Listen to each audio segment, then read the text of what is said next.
Pernah nggak kamu merasa anak-anak zaman sekarang lebih dekat dengan gawai daripada dengan orang tuanya? Atau kamu mulai heran, kok nilai-nilai iman yang dulu kita tanam sejak kecil pelan-pelan hilang, tergeser gaya hidup dunia modern? Jawabannya, nonton video ini sampai selesai.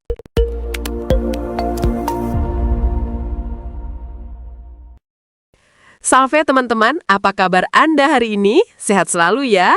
Amin. Perkenalkan, saya Alin, host di Alin Podcast, Katekese Keluarga Katolik. Kali ini kita akan membahas topik yang mungkin sedang dirasakan banyak keluarga Katolik masa kini. Orang tua Katolik versus gaya hidup duniawi anak. Bagaimana menyikapinya? Sebagai orang tua, kadang kita merasa seperti kalah dalam pertarungan sunyi antara nilai iman dan gaya hidup duniawi. Di satu sisi, kita ingin anak-anak hidup sesuai ajaran Kristus. Tapi di sisi lain, dunia menawarkan hal-hal yang tampak lebih seru. Media sosial, tren gaya hidup konsumtif, dan kebebasan tanpa batas. Nah, bagaimana gereja memandang hal ini? Dan apa yang bisa kita lakukan sebagai keluarga Katolik agar tetap kuat di tengah arus zaman? Yuk, siapkan hati dan pikiran, kita masuk ke pembahasan bersama. Segmen 1. Dunia yang semakin berisik. Kita hidup di dunia yang berisik secara spiritual. Menurut laporan dari We Are Social 2024, rata-rata anak muda Indonesia menghabiskan lebih dari 8 jam per hari di dunia digital. Bayangkan 8 jam. Hampir sepertiga hidupnya dihabiskan menatap layar. Dan di sana, nilai-nilai yang ditawarkan seringkali jauh dari semangat Injil. Santo Paulus pernah menulis dalam Roma 12 ayat 2. Janganlah kamu menjadi serupa dengan dunia ini, tetapi berubahlah oleh pembaharuan budimu. Artinya, iman bukan tentang menjauhi dunia, tapi menghadirkan terang Kristus di tengah dunia. Orang tua Katolik ini menghadapi tantangan besar, bukan hanya mendidik anak, tapi melawan arus budaya yang seringkali lebih kuat dari suara rumah. Kadang dunia lebih cepat menginjili anak-anak kita daripada kita sendiri yang menginjili mereka. Segmen 2. Gaya hidup duniawi itu seperti air laut. Bayangkan perahu kecil di tengah laut.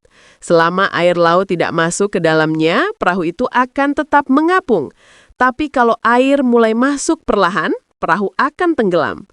Begitulah gaya hidup duniawi. Bukan berarti semua hal modern itu salah, tapi kalau nilai dunia sudah masuk ke hati dan menjadi ukuran kebahagiaan, iman bisa perlahan tenggelam. Paus Fransiskus dalam Christus Vivit 2019 mengingatkan, banyak anak muda kehilangan arah karena lebih sibuk mengejar kesenangan sementara daripada membangun jati diri dalam Kristus. Maka tugas orang tua Katolik bukan sekedar melarang, tapi menjadi kompas rohani bagi anak-anaknya. Kalau anak-anak hanyut, bukan diikat dengan rantai larangan, tapi ditarik dengan tali kasih dan teladan hidup. Segmen 3. Teladan lebih kuat daripada kata-kata. Santo Yohanes Chrysostomus, Bapa Gereja abad keempat, pernah berkata, akar segala pendidikan yang baik adalah teladan orang tua. Artinya, kalau orang tua hanya menyuruh anak ke misa, tapi dirinya tidak ikut, maka pesan itu tidak akan masuk ke hati. Anak-anak belajar bukan dari apa yang kita katakan, tapi dari apa yang kita lakukan. Dalam Katekismus Gereja Katolik atau KKG 2221 sampai 2231 dijelaskan bahwa keluarga adalah gereja rumah, tempat anak pertama kali mengenal Allah.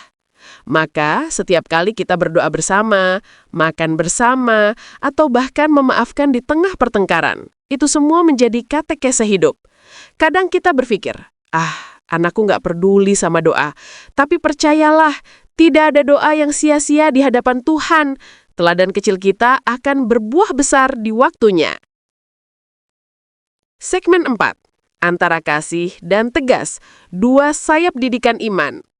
Banyak orang tua Katolik bingung. Kalau aku terlalu keras, nanti anakku menjauh. Tapi kalau terlalu lembek, dia makin liar. Nah, kuncinya ada di kasih yang tegas dan tegas yang penuh kasih. Santo Agustinus menulis dalam De Catechisadis Rudibus, cintailah mereka seperti anak-anakmu sendiri, Tapi jangan biarkan kasih itu membutakan matamu terhadap kebenaran. Cinta sejati bukan berarti membiarkan semua hal terjadi, tapi menuntun dengan cinta yang jelas arah dan batasnya. Contohnya kalau anak lebih memilih nongkrong daripada misa minggu, jangan langsung marah, tapi ajak bicara, tanya alasannya, dengarkan tanpa menghakimi. Kadang anak hanya ingin didengar, bukan diceramahi. Dan setelah hubungan hati terbuka, barulah pesan iman bisa masuk. Segmen 5. Jadikan rumah sebagai tempat pertemuan dengan Allah. Keluarga Katolik yang kuat bukan yang bebas masalah, tapi yang tetap berdoa di tengah masalah. Coba mulai sederhana, berdoa malam bersama, walau cuma 5 menit. Bacakan bacaan Injil harian. Rayakan berkat kecil, misalnya nilai ujian anak bagus, atau ulang tahun dengan doa bersama. Data dari Pew Research Center 2021 menunjukkan bahwa anak yang rutin berdoa bersama keluarga memiliki tingkat depresi 40% lebih rendah dibanding mereka yang tidak pernah berdoa bersama. Artinya, iman bukan cuma urusan surga, tapi juga berdampak nyata bagi kesehatan mental dan relasi keluarga. Segmen 6. Menjadi orang tua yang mau belajar. Dunia berubah cepat, tapi kasih dan iman tetap jadi fondasi. Jadi, orang tua Katolik juga perlu terus belajar. Ikuti katekese keluarga, baca dokumen gereja, atau tonton video seperti ini. Santo Paulus dalam Efesus 6 ayat 4 menulis, "Dan kamu, bapak-bapak, janganlah bangkitkan amarah di dalam hati anak-anakmu, tetapi didiklah mereka di dalam ajaran dan nasihat Tuhan." Didiklah, bukan dominasi. Bimbinglah, bukan menekan. Kalau anak merasa orang tuanya hadir sebagai teman seperjalanan, bukan hakim yang mengadili, maka iman akan tumbuh lebih alami di hatinya. Kesimpulan, teman-teman, dunia memang terus berubah, tapi kasih Kristus tak pernah pudar. Sebagai orang tua Katolik, tugas kita bukan memisahkan anak dari dunia, melainkan menuntun mereka supaya bisa hidup di dunia tanpa kehilangan arah menuju surga. Tugas ini tidak mudah, tapi ingat, kita tidak sendiri. Kristus berjalan bersama setiap keluarga yang berjuang menanamkan iman di rumahnya. Jadi, teruslah berdoa, teruslah memberi teladan, dan jangan pernah menyerah mencintai anak-anakmu seperti Allah mencintai kita, tanpa lelah dan tanpa syarat. Kalau kamu merasa video ini bermanfaat, jangan lupa like, komen, share, dan subscribe supaya semakin banyak keluarga Katolik dikuatkan lewat katekese sederhana ini. Sampai jumpa di video berikutnya. Bye-bye!